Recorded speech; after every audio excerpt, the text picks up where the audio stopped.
Hola, soy Raúl Jeremías Soriano Gómez y te invito a escuchar esta explicación. Lucas capítulo 5. En una ocasión Jesús, a orillas del lago de Genesaret, se sentía apretujado por la multitud que quería oír el mensaje de Dios. Jesús vio dos barcas en la playa. Estaban vacías porque los pescadores habían bajado de ellas a lavar sus redes. Jesús subió a una de las barcas, que era de Simón, y le pidió que la alejara un poco de la orilla. Luego se sentó en la barca y desde allí comenzó a enseñar a la gente. Cuando terminó de hablar, le dijo a Simón: «Lleva la barca a la parte honda del lago y echen ahí sus redes para pescar».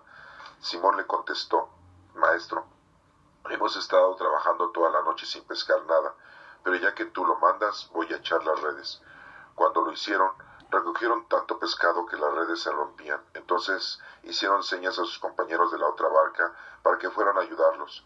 Ellos fueron y llenaron tanto las dos barcas que les faltaba poco para hundirse. Al ver esto, Simón Pedro se puso de rodillas delante de Jesús y le dijo: «Apártate de mí, Señor, porque soy un pecador». Es que Simón y todos los demás que estaban asustados por aquella gran pesca que habían hecho. También los estaba Santiago y Juan, hijos de Zebedeo, que eran compañeros de Simón. Pero Jesús les dijo a Simón: «No tengas miedo, desde ahora vas a pescar hombres». Y entonces llevaron la barca a tierra, lo dejaron todo y se fueron con Jesús. Un día, estando Jesús en el pueblo, llegó un hombre enfermo de lepra, y al ver a Jesús se inclinó hasta el suelo y le rogó: «Señor, si quieres puedes limpiarme de mi enfermedad». Jesús lo tocó con la mano diciendo: «Quiero, queda limpio». Al momento se le quitó la lepra al enfermo y Jesús le ordenó: «No se lo digas a nadie, solamente ve y preséntate al sacerdote y lleva por tu purificación la ofrenda que ordenó Moisés, para que todos sepan que ya estás limpio de tu enfermedad». Sin embargo, la fama de Jesús aumentaba cada vez más y mucha gente se juntaba para oírlo y para que curara sus enfermedades. Pero Jesús se retiró a orar a lugares donde no había gente. Un día en que Jesús estaba enseñando, se habían sentado por allí algunos fariseos y maestros de la ley venidos de todas las aldeas de Galilea y de Judea y de Jerusalén. Y el poder de Dios se mostraba en Jesús sanando a los enfermos. Entonces llegaron unos hombres que llevaban en una camilla a uno que estaba paralítico. Querían meterlo en la casa y ponerlo delante de Jesús, pero no encontraban por dónde entrar, porque había mucha gente. Así que subieron al techo y, haciendo un hueco entre las tejas, bajaron al enfermo en la camilla, ahí en medio de todos delante de Jesús. Cuando Jesús vio la fe que tenían, le dijo al enfermo: «Amigo, tus pecados quedan perdonados». Entonces los maestros de la ley y los fariseos comenzaron a pensar: ¿quién es este que se atreve a decir palabras ofensivas contra Dios? Solo Dios puede perdonar los pecados. Pero Jesús se dio cuenta de lo que estaban pensando y les preguntó: ¿por qué piensan ustedes así? ¿Qué es más fácil decir tus pecados quedan perdonados o decir levántate y anda? Pues voy a demostrarles que el Hijo del Hombre tiene autoridad en la tierra para perdonar los pecados. Entonces le dijo al paralítico: a ti te digo, levántate, toma tu camilla y vete a tu casa. Al momento el paralítico se levantó delante de todos, tomó la camilla en que estaba acostado y se fue a su casa alabando a Dios. Todos se quedaron admirados y alabaron a Dios, y llenos de miedo dijeron: hoy hemos visto cosas maravillosas. Después de esto, Jesús salió y se fijó en uno de los que cobraban impuestos para Roma. Se llamaba Leví, y estaba sentado en el lugar donde cobraba los impuestos Jesús. Le dijo: sígueme. Entonces Leví se levantó y, dejándolo todo, siguió a Jesús. Más tarde, Leví hizo en su casa una gran fiesta en honor de Jesús, y muchos de los que cobran impuestos para Roma, junto con otras personas que estaban sentados con ellos a la mesa. Pero los fariseos y los maestros de la ley del mismo partido comenzaron a criticar a los discípulos de Jesús y les dijeron: ¿por qué comen y beben ustedes con cobradores de impuestos y pecadores? Jesús les contestó: los que están buenos y sanos no necesitan médicos, sino los enfermos. Yo no he venido a llamar a los buenos, sino a los pecadores, para que se vuelvan a Dios. Le dijeron a Jesús: los seguidores de Juan y los fariseos ayunan mucho y hacen muchas oraciones, pero tus discípulos siempre comen y beben. Jesús les contestó, ¿acaso pueden ustedes hacer ayunar a los invitados a una boda mientras el novio está con ellos? Pero llegará el momento en que se lleven al novio. Cuando llegue ese día, entonces sí ayunarán. También les contó esta parábola. Nadie corta un pedazo de un vestido nuevo para remendar un vestido viejo. Si lo hace así, echa a perder el vestido nuevo. Además, el pedazo nuevo no quedará bien con el vestido viejo, ni tampoco se echa vino nuevo en cueros viejos, porque el vino nuevo hace que se revienten los cueros, y tanto el vino como los cueros se pierden. Por eso hay que echar el vino nuevo en cueros nuevos. Y nadie que toma el vino añejo quiere después el nuevo, porque dice, el añejo es más sabroso. Un día de reposo, Jesús caminaba entre los sembrados. Sus discípulos arrancaban espigas de trigo y las desgranaban entre las manos y se comían los granos. Entonces algunos fariseos le preguntaron, ¿por qué hacen ustedes algo que no está permitido hacer en los días de reposo? Jesús les contestó, ¿no han leído ustedes lo que hizo David en una ocasión en que él y sus compañeros tuvieron hambre? Entró en la casa de Dios y tomó los panes consagrados a Dios, comió de ellos y dio también a sus compañeros, a pesar de que solamente los sacerdotes se les permitía comer de ese pan, y añadió, el Hijo del Hombre tiene autoridad sobre el día del reposo. Capítulo número 6 de Lucas. Otro día de reposo, Jesús entró en la sinagoga y comenzó a enseñar. Había en ella un hombre que tenía la mano derecha tullida, y los maestros de la ley y los fariseos espiaban a Jesús para ver si lo sanaba en el día de reposo, y así tener algún pretexto para acusarlo. Pero él, que sabía lo que estaban pensando, le dijo al hombre que tenía la mano tullida, levántate y ponte ahí en medio. El hombre se levantó y se puso de pie. Jesús le dijo a los otros, les voy a hacer una pregunta. ¿Qué está permitido hacer en el día de reposo? ¿El bien o el mal? ¿Salvar una vida o destruirla? Luego miró a todos los que lo rodeaban y le dijo a aquel hombre, extiende la mano. El hombre lo hizo así y su mano quedó sana. Pero los otros se enojaron mucho y comenzaron a discutir qué podrían hacer contra Jesús. Por aquellos días Jesús se fue a un cerro a orar y pasó toda la noche orando a Dios. Cuando se hizo de día, llamó a sus discípulos, escogió a 12 de ellos, a quienes llamó apóstoles. Estos fueron Simón, a quien puso también el nombre de Pedro, Andrés, hermano de Simón, Santiago y Juan, Felipe, Bartolomé, Mateo, Tomás, Santiago, hijo de Alfeo, Simón el Celote, Judas, hijo de Santiago, y Judas Iscariote, que fue quien traicionó a Jesús.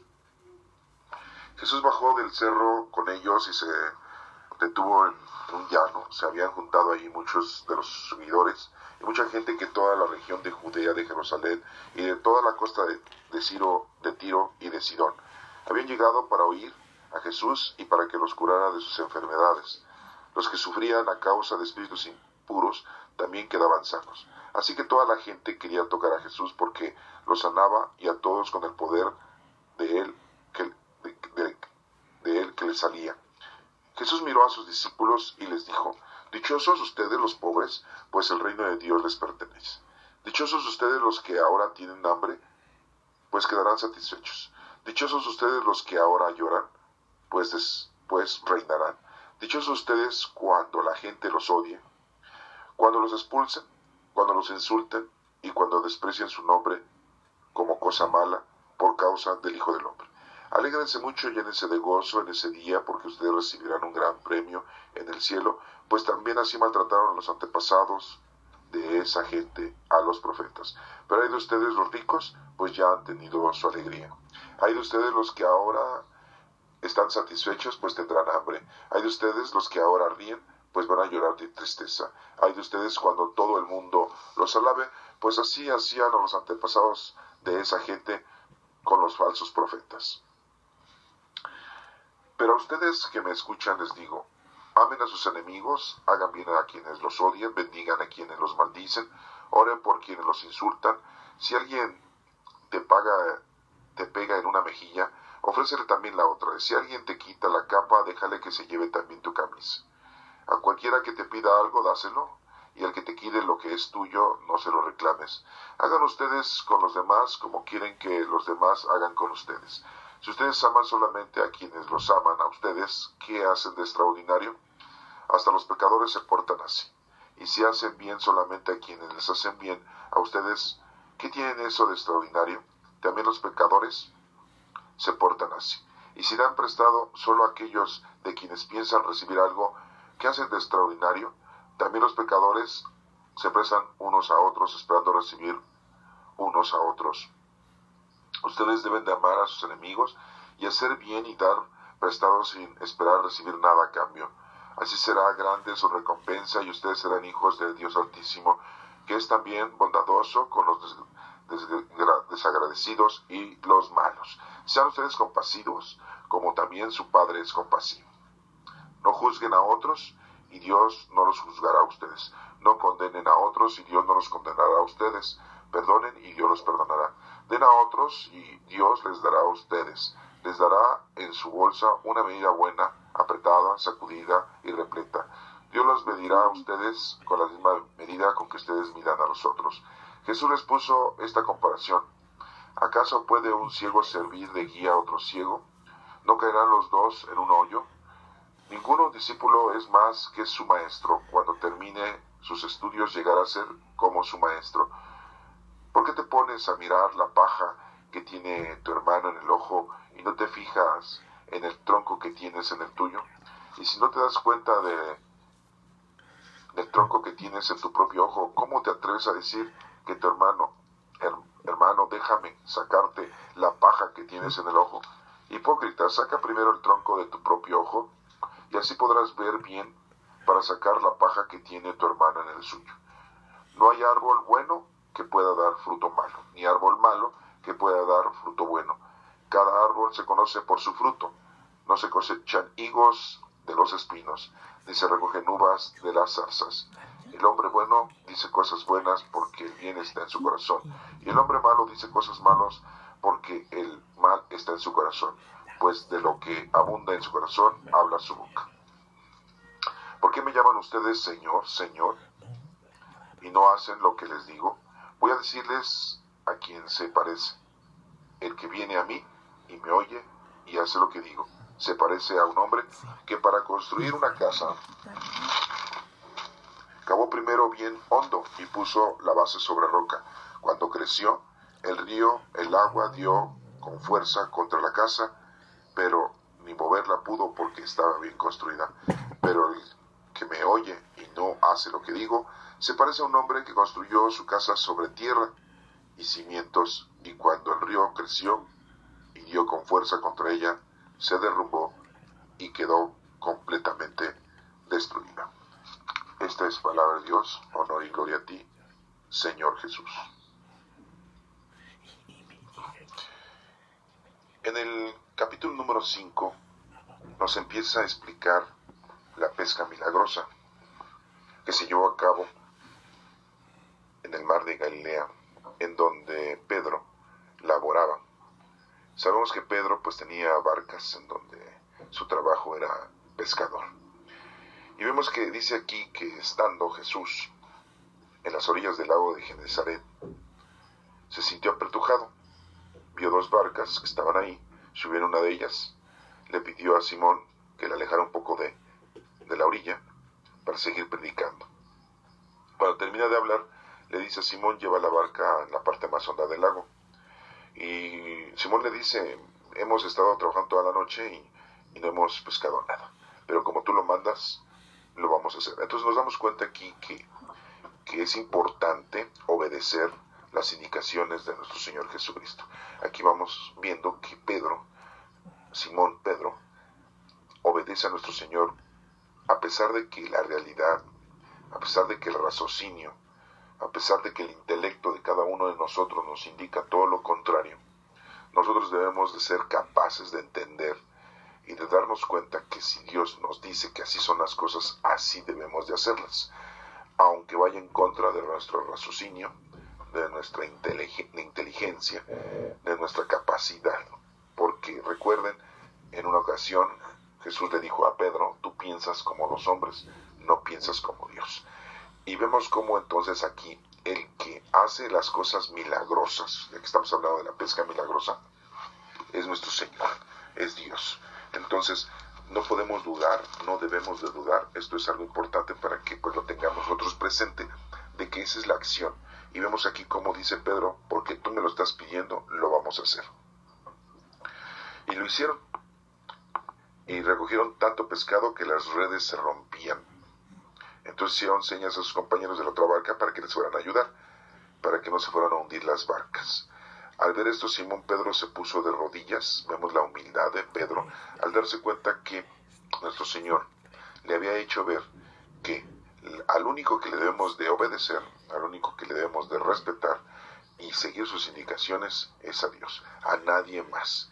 Y muchos de nosotros en la actualidad le hacemos la obediencia plena a las cosas de nuestro raciocinio, de nuestro intelecto, de nuestra capacidad de discernimiento. Es a lo que más le prestamos nosotros atención, a nuestros 5 sentidos. Otros dicen 6 sentidos porque tiene un 6º sentido de percepción. Y le ponemos más atención y le ponemos más ahínco y desobedecemos las cosas que ya Dios las tiene bien específicas y no hacemos caso. Eso es estar pensando como los hombres, estar diagnosticando la situación como los hombres, como la gente común y corriente. Entonces, aquí es un indicador de que el Señor nos está diciendo que al que le debemos de obedecer es a nuestro Señor, no a nuestra inteligencia, nuestro raciocinio, y mucho menos a nuestros 5 sentidos o 6 sentidos. Sí, porque nuestros gustos, por lo material, por lo terrenal, por lo humano, nos tergiversan y nos alejan de la realidad y anteponemos nosotros resolutivos o respuestas que no llevan a la claridad, sino que nos pierden y nos hacen a un lado la verdad. En este caso vemos cómo Pedro humildemente se arrodilla ante nuestro Señor Jesucristo y le dice: aparte de mí, Señor, porque soy un pecador. ¿Sí? Porque al no creer nosotros nos estamos volviendo pecadores al estar en ausencia de... Acuérdate que pecador es ausencia de Dios. La acción que cometas tú y que se denomina pecado es que es ausencia de Dios. Así de sencillo, es muy, muy claro. ¿Y cómo vas a saber si hay ausencia de Dios? Bueno, tienes que conocer la palabra de Dios. Dice aquí que Simón y que todos los que estaban ahí asustados por la gran pesca que se había suscitado, ya que pues, ellos habían estado ahí, y vemos que estaba ahí Simón, Andrés, su hermano, Santiago y Juan, los hijos del señor Zebedeo, estaban ahí, ya que ellos eran también compañeros de Simón Pedro. Recuerden que en otra escritura, en la de Mateo, nos menciona que arreglaban redes. Aquí no nos dice esa, pero sabemos con el Evangelio de Mateo. Aquí en Lucas no nos lo está especificando, o no nos lo escribió. Jesús le dice a Simón: no tengas miedo, desde ahora vas a pescar hombres. Pues sí, porque de hoy en adelante él iba a recibir la doctrina, iba a conocer la palabra de Dios, y en vez de estar pescando tantos peces, iba a pescar hombres, almas. Y vemos cómo, así como pescaba peces, así empezó a pescar hombres, adoctrinándolos, enseñándoles la palabra de Dios, después de que nuestro Señor Jesucristo les había mandado el Espíritu Santo 50 días después de su resurrección. Entonces llevaron las barcas a tierra, lo dejaron todo y se fueron con Jesús. Dejan todo por seguir a Jesucristo. Dejan su trabajo, dejan todas sus pertenencias por seguir a Jesucristo. No nos menciona aquí que hayan abandonado plenamente todas sus actividades en este momento. Tampoco nos menciona que hayan dejado a sus esposas, pero sí dejaron a sus papás. Vemos los hijos del señor Zebedeo que abandonan al papá, que también se dedicaba ahí a lo mismo. Los demás trabajadores de Pedro y de Andrés posiblemente tenían más hermanos. No nos menciona. Aquí nada más nos menciona que estas dos parejas de hermanos eran muy importantes. Tenemos otra pareja de hermanos en los discípulos, que es Santiago menor y Tadeo, que son hijos de Alfeo y que son parientes de nuestro Señor Jesucristo. Entonces hay 3 parejas de hermanos aunque por ahí se dice que Mateo también es hijo de Alfeo, pero que es de otro señor también llamado Alfeo, pero no se aclara. Es posible que también haya sido hermano de Santiago y de Tadeo, Mateo, el Leví. Acuérdense que Mateo es el apodo, el verdadero nombre era Leví. Tomás también se dice que era pariente de nuestro Señor Jesucristo, y Tomás es un apodo.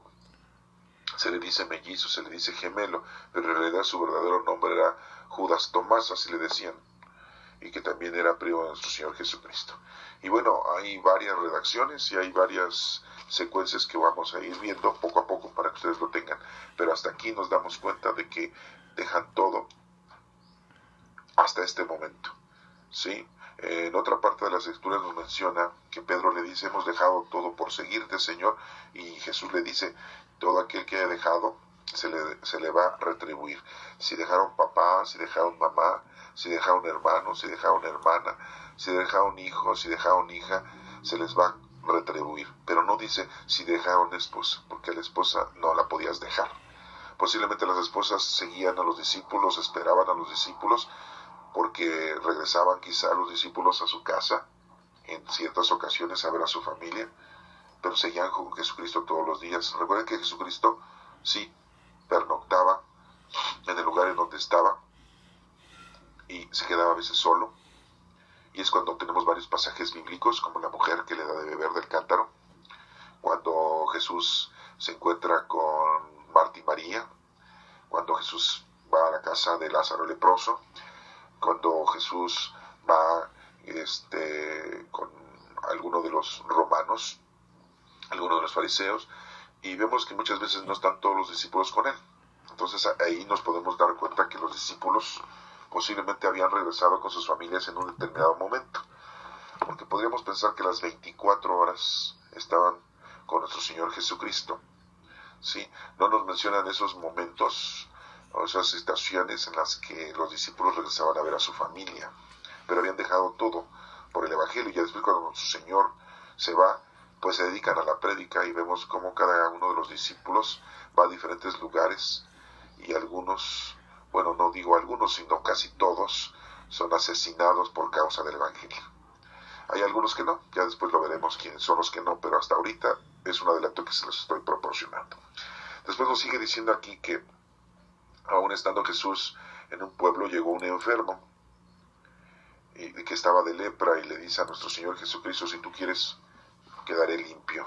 Jesús lo toca de la mano: quiero, queda limpio, y ese hombre quedó limpio de la lepra. La lepra era la enfermedad de aquel entonces que atenuaba mucho a la población. Los leprosos tenían que vivir fuera de la ciudad para que no contagiaran a los demás de la ciudad. Tenían que traer la ropa desgarrada, tenían que traer la cabeza descubierta, tenían que ir gritando: soy impuro, soy impuro. Y hasta que se curaban, iban con el sacerdote y ofrecían lo que Moisés les había dicho: un par de tórtolas o 2 palomas, como ofrecimiento al templo, como agradecimiento a nuestro Padre Dios porque habían sido curados.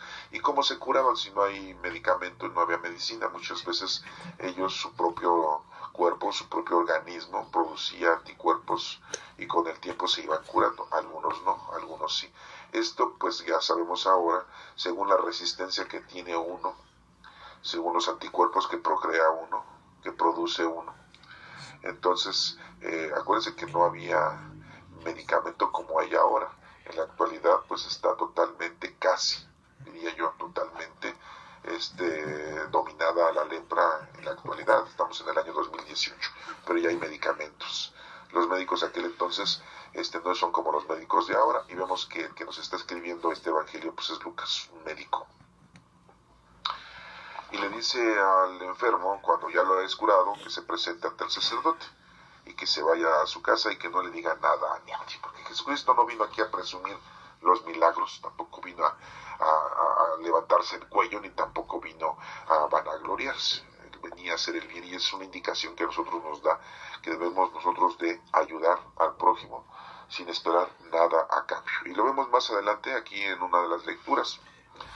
Pero aquí dice que de todas maneras la fama de Jesús se había extendido cada vez más, y mucha gente pues se acercaba, iba a buscarlo para escuchar la doctrina, y principalmente para recibir un beneficio si la gente estaba enferma, porque las enfermedades se presentaban día a día. Estamos hablando de hace 2018 años aproximadamente, y había muchas enfermedades. La medicina estaba muy raquítica, no estaba como ahora, aunque ahora tenemos nuevas enfermedades, pero afortunadamente la ciencia ha avanzado. Dios nos ha permitido lograr conocer, entender y producir una técnica de conocimiento médico para poder ir curando ciertas enfermedades, que acuérdense que las enfermedades llegan, las curamos y se van y vuelven a regresar, como son las infecciones. El antibiótico es algo muy, muy bueno que se descubrió en la vida humana, porque si no seguirían muriéndose miles y millones de personas si no hubiese antibióticos, y la gente no duraría mucho. Ahora la gente pues ya pasa de los 30, de los 40, de los 50, de los 60, 70 años, porque tiene medicamentos. Y anteriormente pues la cifra de vida pues era mucho menor, de 30 años, 40 años, 50 años si acaso. Bueno, y aquí nos menciona que un día que Jesús estaba enseñando, se habían sentado por allí algunos fariseos que lo estaban siguiendo, y maestros de la ley de todas las aldeas de Galilea y de Judea. Y el poder de Dios se mostraba en Jesús, nos dice aquí. Entonces llegaron unos hombres que llevaban una camilla, que estaba paralítico, y como no podían presentárselo ante Jesús, se subieron al techo y lo bajan por en medio del techo a donde está nuestro Señor Jesucristo, y bajaron al enfermo. Cuando Jesús vio la fe que tenían estos hombres para que fuera a curar a este pobre paralítico, le dice: amigo, tus pecados quedan perdonados. En vez de decirle, ya estás curado, le dice primero: tus pecados son perdonados. Porque Jesucristo, lo importante no era venir a curar enfermedades.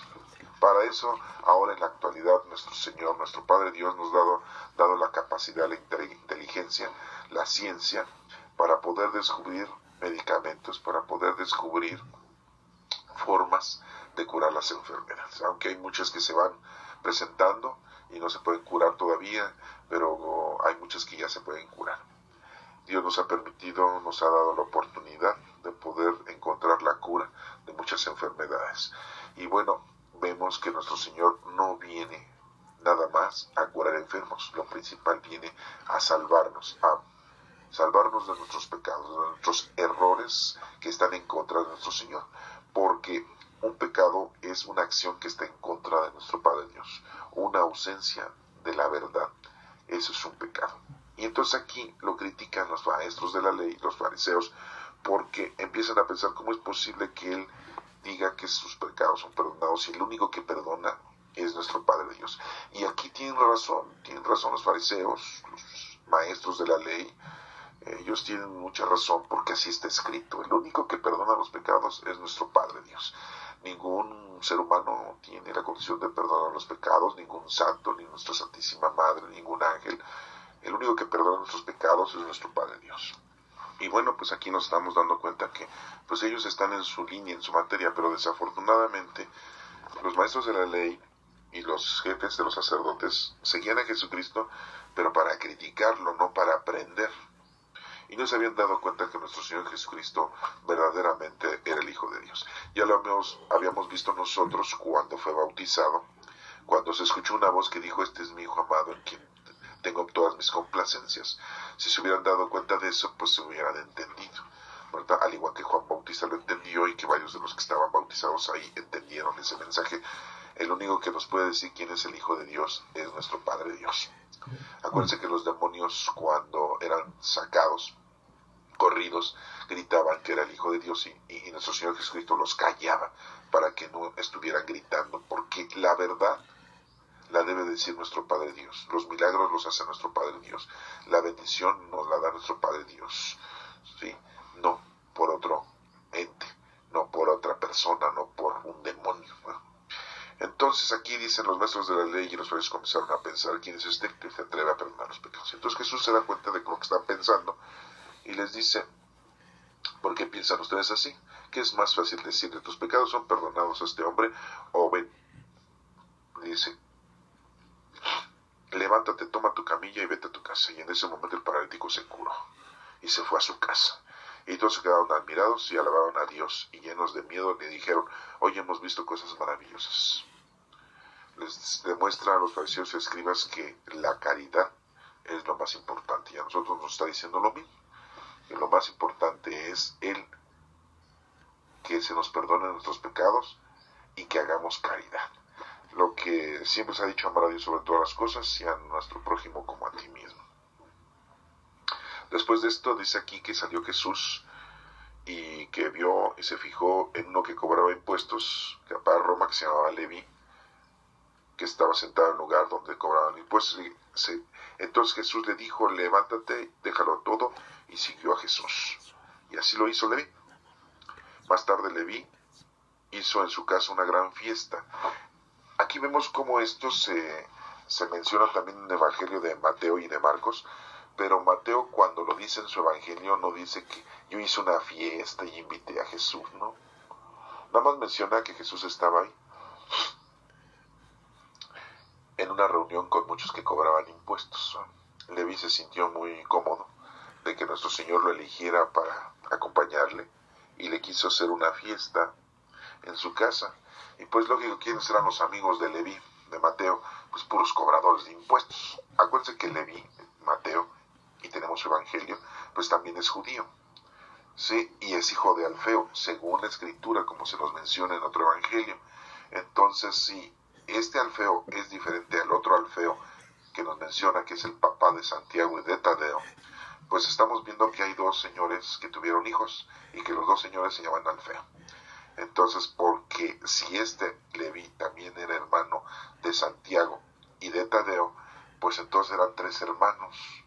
Pero bueno, eso no lo sabemos, no lo podemos investigar todavía, no lo tenemos en orden. Lo que único que sí sabemos es que Santiago y Judas, el llamado Tadeo, sí son hermanos y son parientes de nuestro Señor Jesucristo y son hijos de un señor Alfeo. Y aquí pues no nos menciona este Evangelio que Leví sea hijo de Alfeo, no nos lo menciona, pero en otro Evangelio sí.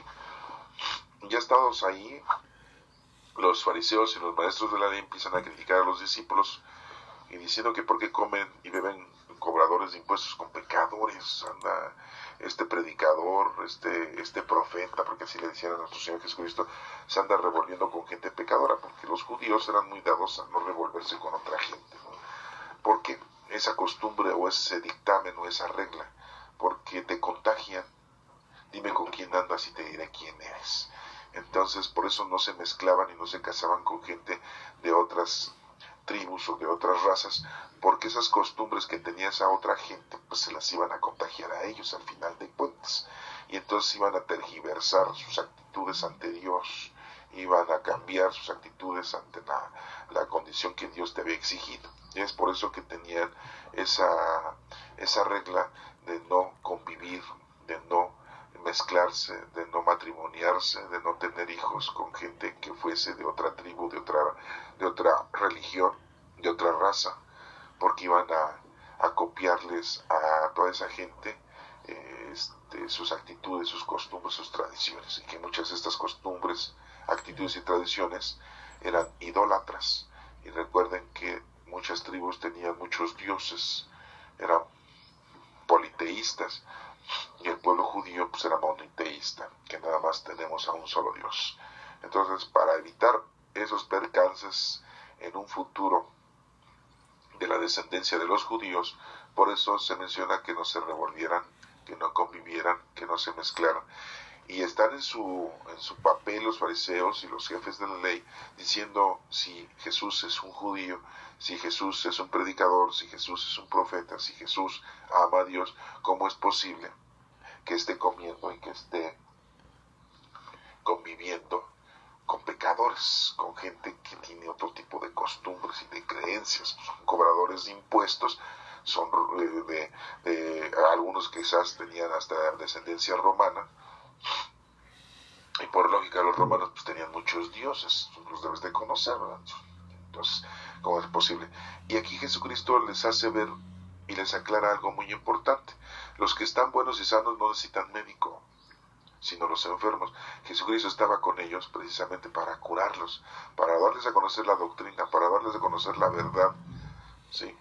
Yo no he venido a llamar a los buenos, sino a los pecadores para que se vuelvan a Dios. Es por eso que les explica esto a los fariseos, a los maestros de la ley, para que entiendan el porqué de la pregunta que ellos hacen. Y es lo mismo que nosotros debemos de llevarle el conocimiento, la verdad, a la gente que lo necesite, a la gente que no tiene el conocimiento de Dios, porque muchas veces nosotros nos queremos quedar con lo que sabemos, con la doctrina, con la verdad, y no la queremos repartir, no la queremos dar a conocer a los demás, nada más la queremos disfrutar nosotros, y es un error, ¿sí?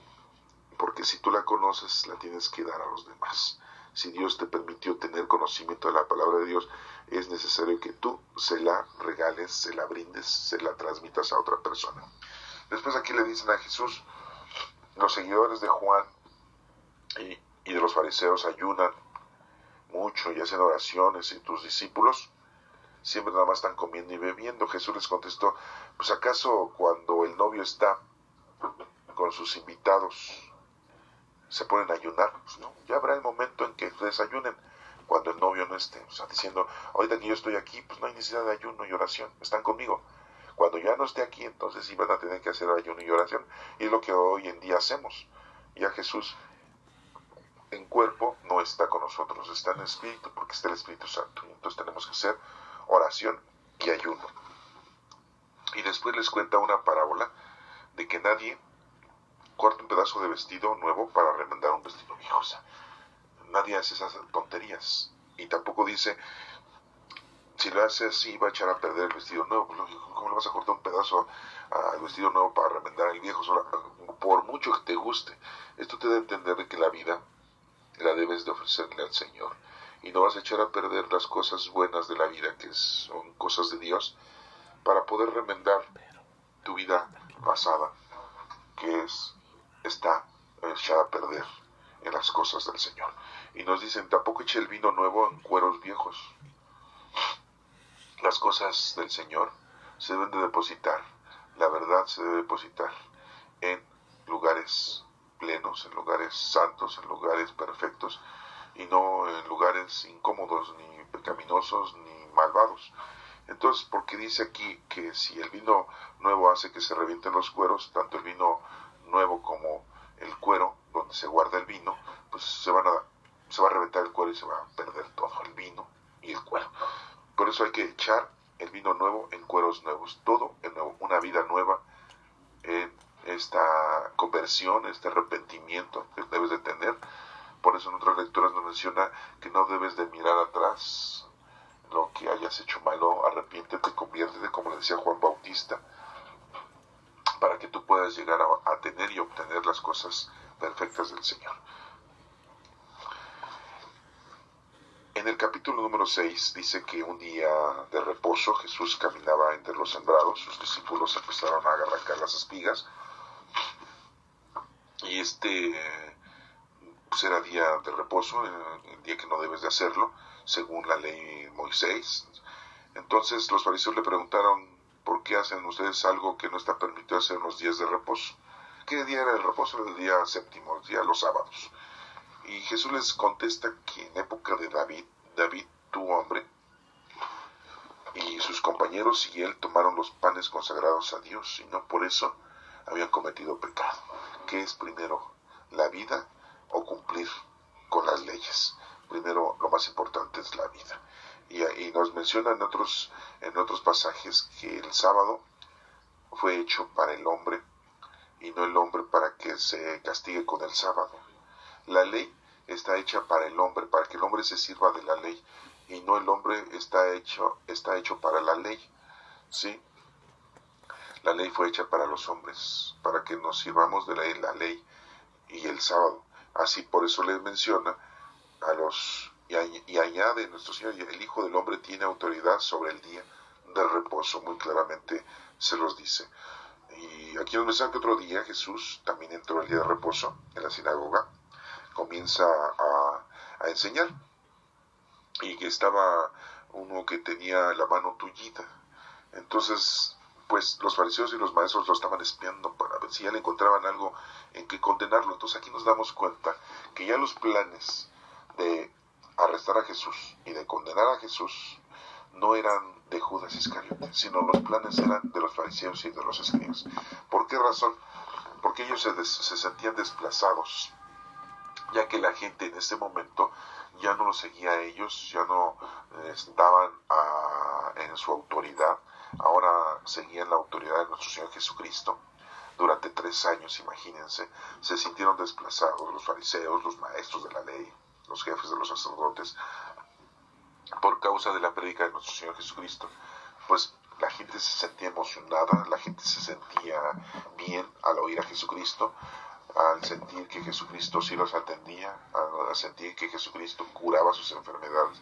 Y no solo eso, que en ocasiones hasta les daba de comer. Vimos ya en otras lecturas, ya posterior aquí en Lucas también nos lo menciona, en donde hubo una multiplicación de los panes a 5,000 gentes, sin contar mujeres y niños, y otra ocasión en donde multiplicó los panes a 4,000 personas les dio de comer, ¿no? En una nos menciona que había 7 panes, y en otro nos menciona que había 5 panes, y en donde la multiplicación de los panes fueron de 7 panes que tenían, se sobraron todavía 7 canastos, y en la multiplicación en donde había 5 panes, todavía sobraron 12 canastos de pan y de peces. La gente seguía a Jesucristo, y entonces los fariseos y los escribas y los maestros de la ley se sentían desplazados. Por eso es que estaban planeando encontrarle algo a Jesucristo para poderlo condenar y mandarlo a arrestar. Entonces, vuelvo a reiterar, aquí no es que esté planeando Judas Iscariote condenar, vender, entregar, traicionar a Jesús, no. Eran los fariseos y escribas, y ya con el tiempo pues lograron manipular o encontraron la forma mediante Judas Iscariote para poder arrestar a Jesucristo, y que ya lo hicieron, ya lo vemos, ya lo sabemos, en el huerto de los olivos el jueves santo, después de haber celebrado la Pascua, en donde Judas Iscariote les dice en dónde pernoctaba nuestro Señor Jesucristo, que en realidad ni estaba pernoctando, estaba haciendo oración, pero ya lo veremos más adelante. Aquí solamente es apuntalar de que los planes eran de los fariseos, de los escribas, de los jefes de la ley, de querer arrestar y condenar a nuestro Señor Jesucristo, porque ya se sentían desplazados en la autoridad, y a la gente seguía más a Jesucristo que al propio Sanedrín.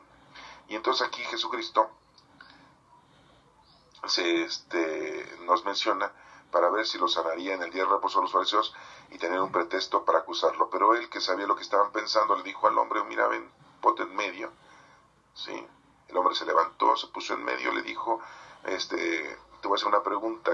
¿Qué está permitido hacer en el día de reposo, el bien o el mal? ¿Salvar una vida o destruirla? Luego miró a todos que lo rodeaban y le dijo al hombre: extiende tu mano. El hombre lo hizo así y su mano quedó sana.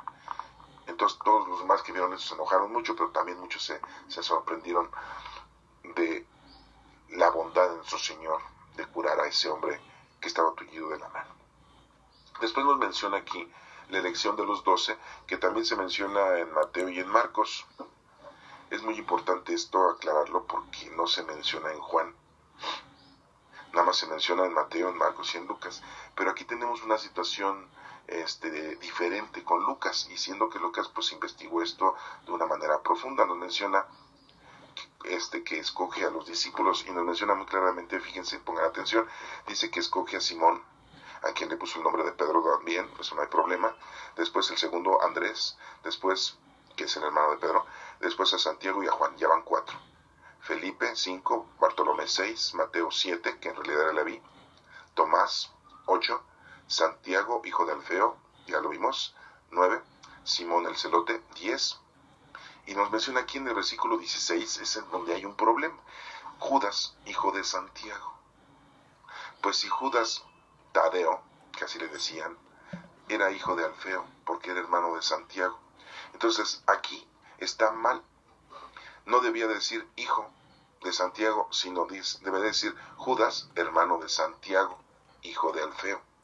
Aquí está mal la escritura, no lo tradujeron bien en este Evangelio de Lucas. Es uno de los errores que tenemos de traducción y que pues tú lo puedes anotar ahí, es el versículo 16 del capítulo número 6, en donde está equivocado. Aquí debería decir Judas, hermano de Santiago, en vez de poner hermano, pusieron hijo, hermano de Santiago, y después le deberían de haber puesto hijo de Alfeo, porque tanto Santiago, hijo de Alfeo, como Judas eran hermanos, así lo menciona en Mateo y en Marcos, y aquí hay una equivocación.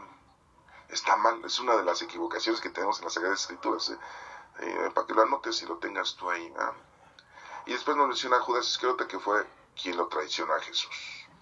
Bueno, ya tienes en tu poder donde saber que en las Escrituras, en Lucas capítulo 16, capítulo 6, versículo 16, hay un error, ¿verdad?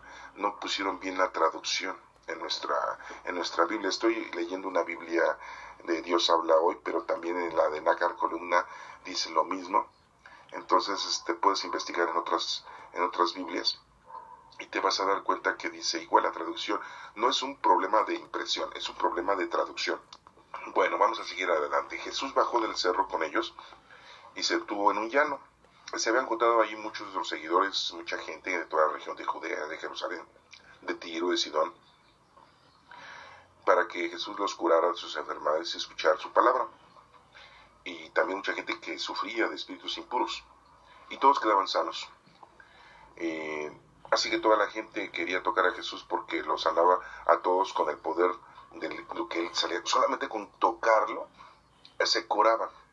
Yo me pregunto, después de ver todo esto, los fariseos y escribas no se daban cuenta que era el Hijo de Dios, y todo estaba escrito en las profecías de Isaías, de Jeremías, de Daniel, de Ezequiel. Pero bueno, sabían mucho, y de tanto que saben, no saben nada.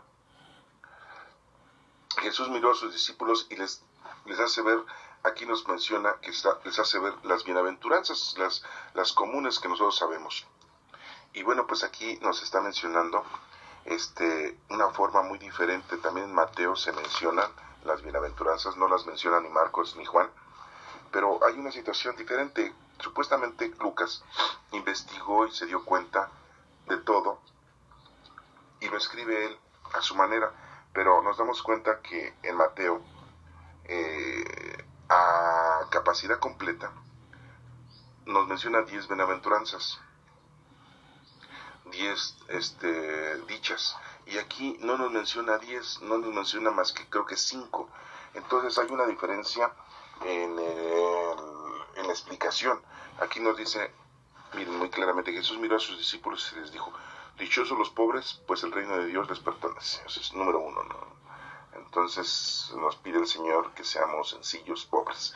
Dichosos ustedes los que ahora tienen hambre, pues quedarán satisfechos. No solamente hambre de comer, sino hambre de Dios. Número 2. Dichosos los que ahora lloran, pues después reirán. El llorar es el sufrimiento en las cosas del Señor, no solamente el sufrimiento de las cosas vanas. Entonces es número 3, van 3.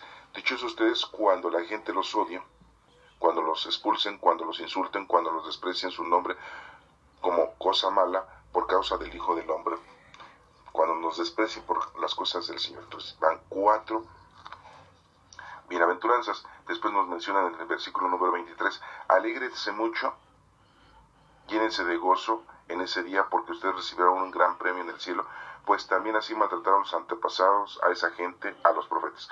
Número 5. Pero ya no nos menciona otra, y en el Evangelio de Mateo sí nos menciona como 10. Pues que Lucas, ¿verdad?, no investigó muy bien. Muchos dicen, es que Lucas ha de haber leído el Evangelio de Mateo y de Marcos y así escribió el suyo. Pues aquí nos estábamos dando cuenta que no es cierto. Pues no, porque el Evangelio de Marcos pues fue escrito en los años 60, ¿no? Y el de Mateo en los años 85, casi igual que el de Lucas. Entonces nos damos cuenta que Lucas pues no leyó esos evangelios, sino escribió según sus investigaciones, y pues aquí le faltó investigar más, ¿va? ahí nos estamos dando cuenta que pues no están todas las bienaventuranzas. De hecho, por allá hay un libro muy importante que nos explica las bienaventuranzas de una manera más profunda, el libro de las bienaventuranzas, de un historiador, de un escritor cristiano, José Cabo de Villa, y pues ustedes pueden ahí ver la información plena de las bienaventuranzas, ¿va? Y no son 5 como aquí Lucas nos lo está presentando, no son más. Pero bueno, vamos a agradecerle a Lucas que nos informó al menos de algo, ¿no? Se dan cuenta cómo es importante tener la comparación de los otros evangelios para darnos cuenta de lo que le falta a un evangelio y le sobra otro evangelio, para que así este evangelio pues se conjunte y se complete, ¿no? Hay de ustedes los que ahora están satisfechos, pues tendrán hambre. Hay de ustedes los que ahora ríen, pues van a llorar de tristeza, dice, ¿verdad? Sí, porque pues, muchos viven en una vida muy monótona, en una vida así como que yo me la voy llevando pianito, ¿no? Y no se preocupan verdaderamente de las cosas importantes, que son las cosas del Señor. Nada más se preocupan por las cosas de la vida cotidiana, de su casa, de su trabajo, de su escuela, de su familia, sí, de las cosas mundanas, le dan gusto a sus 5 sentidos. Y todo eso pues nos está retirando de las cosas verdaderas, de las cosas del Señor. Lo que debemos dedicarnos es a conocer, amar y servir a Dios, a hacer oración y a vivir la vida como nos está mencionando aquí, con estas bienaventuranzas que no están completas, pero las pueden ver ahí en Mateo 5 del 1 al 12, ahí las pueden ustedes ver completas, porque ahí sí están. Recordemos que Mateo pues, sí era discípulo de nuestro Señor Jesucristo, y ese sería el colmo que no se las hubiera aprendido o no las hubiera escrito, ¿eh? Y en cambio aquí pues Lucas, pues sabemos que Lucas pues lo conoció a nuestro Señor Jesucristo. Él conoció a Pablo y investigó, y conoció a Pedro y pues investigó, pero de todas maneras pues le hizo falta información, ¿verdad? ¿Sí? Bueno, después nos sigue diciendo aquí que lo principal es el amor a los enemigos, porque si tú nada más haces el bien a tu gente que te quiere, que te ama, a tu familia, pues eso no estás haciendo obras de caridad. Las obras de caridad se le hacen a la gente que tú no conoces, a la gente que se atraviesa en tu camino, y principalmente a los enemigos. Y nos menciona ciertas cosas, miren, nos menciona: pero a ustedes que me escuchan les digo, amen a sus enemigos, hagan bien a quienes los odian. Qué difícil es eso, ¿no? Pero nos lo está pidiendo el Señor. Tienes que ser muy inteligente, intelectual, muy capaz, muy hábil, para poder ayudar a los enemigos, para poder ayudar a los que te odian. ¿Cómo? Mira, principalmente haciendo oración por ellos. Es la primera parte, o la primera forma más correcta, ¿no? Segunda es de que cuando se presente la oportunidad de que le hagas un bien, que no se dé cuenta que tú eres el que le está haciendo un bien a esa persona, ¿sí? Así de sencillo. ¿Sí? Le vas a hacer un bien a esa persona que te hizo un mal, bueno, pues que no se dé cuenta que tú le estás haciendo un bien. Esa es la segunda. Bueno, hay muchas formas. Dice aquí, bendigan a quienes los maldicen, ¿sí? Si alguien te maldice, ojalá y te vaya, ay, sí, bendito seas, que Dios te cuide, que Dios te proteja. Hay que regresarles con bendiciones a aquellos que nos maldicen. Oren por quienes los insultan. Es la oración, lo que les estoy yo mencionando.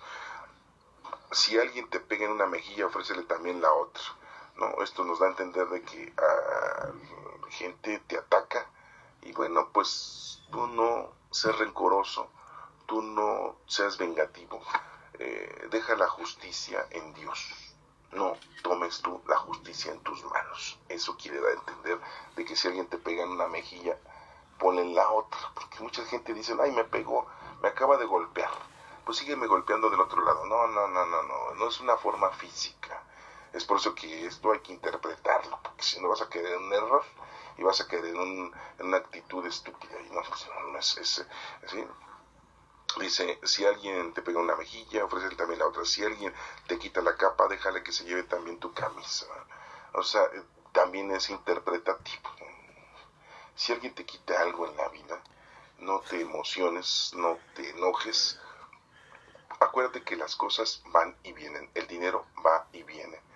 No hagas justicia en que va a hacer justicia es Dios.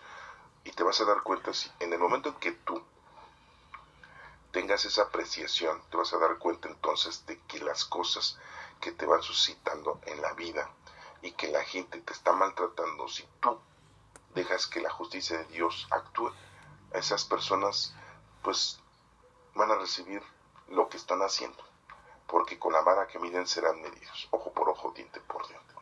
Pero si tú tomas actitud de venganza, tomas actitud de reto, tomas actitud de respuesta a lo que te hacen, entonces esa gente pues va a recibir solamente lo que tú hayas hecho y no la justicia de Dios. Es importante por eso entonces aclarar, como dice aquí, que pues, si te quitan la capa, pues dale la camisa. O sea, no te preocupes por las cosas mundanas. A cualquiera que te pida algo, dáselo, y al que te quite lo que es tuyo, no se lo reclames. O sea, esto te hace ver que no estés atado a las cosas mundanas y materiales, ¿sí? Porque cuánta gente lucha tanto por una casa y se le destruye, se le quema o se le cae en el terremoto. Lucha tanto por un auto y se lo roban y hasta pierde la vida o te dejan lisiado. Luchas tanto por tener lujos y esos lujos son objeto de que seas presa de la delincuencia y te ataquen. Entonces, pues no te claves en las cosas mundanas y materiales. Y si te lo quitan, pues ni modo, así debía de ser. O sea, no lo debías de tener tú. Y esa persona no es que lo deba de tener, sino que esa persona, pues, la justicia de Dios va a hacer que esa persona eso lo pierda y a lo mejor pierda hasta más, ¿sí? Dice aquí, hagan ustedes con los demás como quieren que los demás hagan con ustedes. Exactamente, ¿no? Quieres que te traten bien, pues tú trata bien. Quieres que te perdonen, pues tú perdona. Quieres que tú tengas paz, pues da paz a los demás. Hagan ustedes con los demás como quieren que los demás hagan con ustedes. Si ustedes aman solamente a los quienes los aman ustedes, ¿qué hacen de extraordinario? Lo que les acabo de mencionar. Si ustedes aman a su familia, pues no hacen nada de extraordinario. Es tu obligación, eso es parte de tu vida. Y si hacen bien solamente a quienes les hacen bien a ustedes, ¿eso qué tiene de extraordinario? Pues nada. También los pecadores lo hacen así con su gente. Eso no tiene nada de extraordinario. Y si dan prestado solo a aquellos de quienes piensan recibir algo, ¿qué hacen de extraordinario? Pues nada. Si voy te presto, si me pagas, no estás haciendo nada, no. Todo está pagado, ¿no? Te hicieron un favor, tú le pagas el favor y no hay nada de extraordinario. Aquí la situación es que nos dice aquí que también los pecadores prestan unos a otros esperando recibir unos a otros. Ustedes deben de amar a sus enemigos y hacer el bien y dar prestado sin esperar nada a cambio, recibir nada a cambio.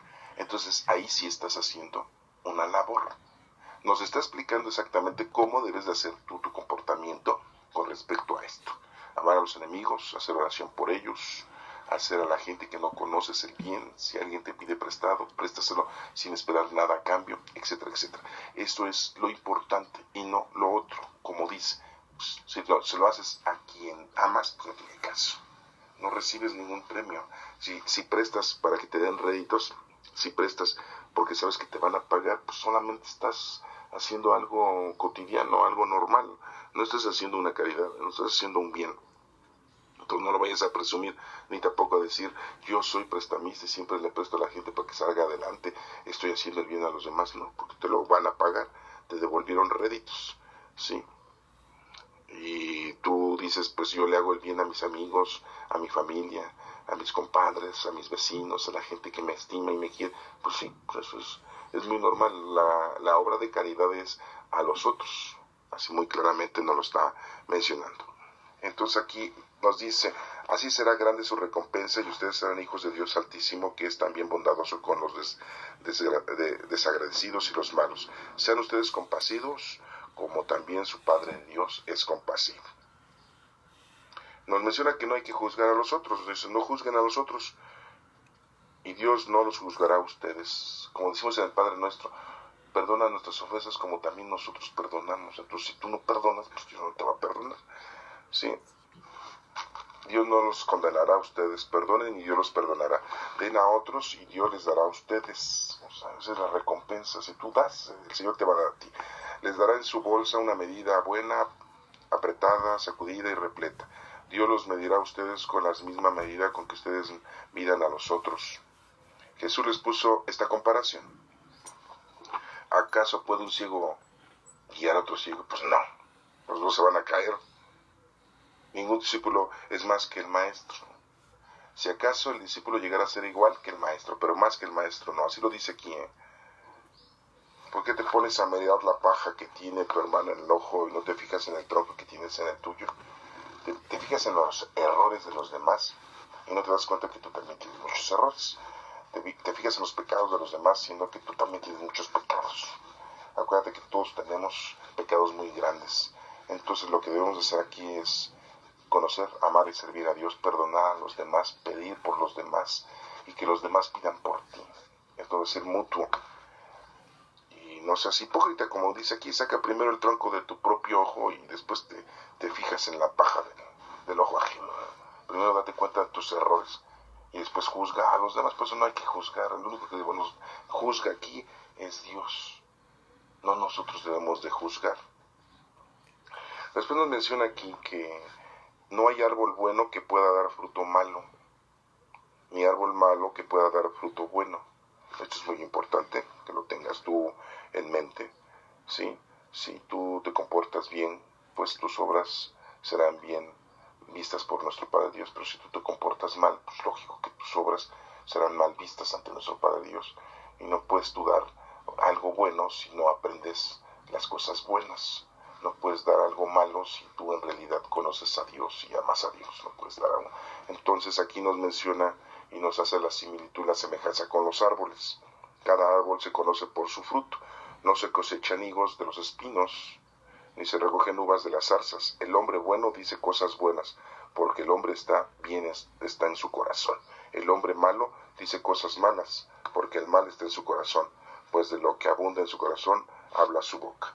Entonces, pues, muy claramente está específico que quieres estar bien con el Señor para dar cosas buenas, o quieres seguir haciendo el mal porque eres una mala persona y no conoces a Dios. Después dice, nuestro Señor dice, ¿por qué me llaman ustedes Señor, Señor? Y no hacen lo que les digo. Sí, porque mucha gente nada más con que dicen Señor, Señor, apiádate de nosotros, hacen muchas peticiones, hacen muchas oraciones, pero no se comportan correctamente. Entonces no todo aquel que diga Señor, Señor se va a salvar. Voy a decirles a quién se parece. El que viene a mí y me oye y hace lo que le digo, se parece a un hombre que para construir su casa cavó primero bien hondo y puso la base sobre la roca. Cuando creció el río, el agua dio con fuerza contra la casa, pero ni moverla pudo porque estaba bien construida. Entonces, si tú estás bien construido en las cosas del Señor, pase lo que pase, a ti no te van a quebrantar tu fe, tu credo, tu amor. Pero si tienes buenas bases, pero si tienes mucha religiosidad popular, si crees en muchas feticherías, si estás acostumbrado a seguir tradiciones vanas, mundanas, tontas, pues lógico que tu fe está muy tembeleque y va a llegar una situación en la que te vas a distorsionar. Y entonces, como nos menciona aquí, pero el que me oye y no hace lo que le digo, se parece a un hombre que construyó su casa sobre tierra y sin cimientos, y cuando el río creció y dio con fuerza contra ella, se derrumbó y quedó completamente destruida. Esto nos quiere dar a entender que para conocer a Dios debes de conocerlo bien, plenamente, tener bases firmes, y por eso tenemos el estudio de la palabra de Dios, por eso nos ponemos aquí a conocer a Dios, amar a Dios y servirle de una manera correcta, y no empezar a inventar cosas como la iglesia que inventó un día el limbo, diciendo que se iban los niños que se morían y que no tenían ni pena ni gloria. Después nos inventan el purgatorio, que dicen que es un lugar en donde las almas están penando, sufriendo, para después llegar al cielo. Después nos mencionan que nos venden indulgencias y que son bendiciones para que cuando te mueras te puedas llegar al cielo, sin necesidad de pasar por el purgatorio, ¿no? E inventan cosas como que los santos hacen milagros. Pues no, los santos no hacen milagros. Que la Virgen Santísima hace milagros, pues no hace milagros. Inventan muchas cosas para que la gente supuestamente se acerque a Dios o supuestamente cree en Dios. Y pues todo eso es erróneo.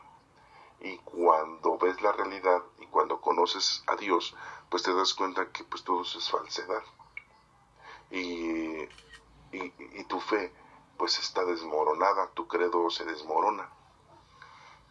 Por eso es importante que tengas cuidado de lo que te dicen, de lo que te cuentan, porque mucha gente ve una película de Dios, ve una película del Génesis o de Noé o de Moisés y cree que así son las cosas. Pues es una película.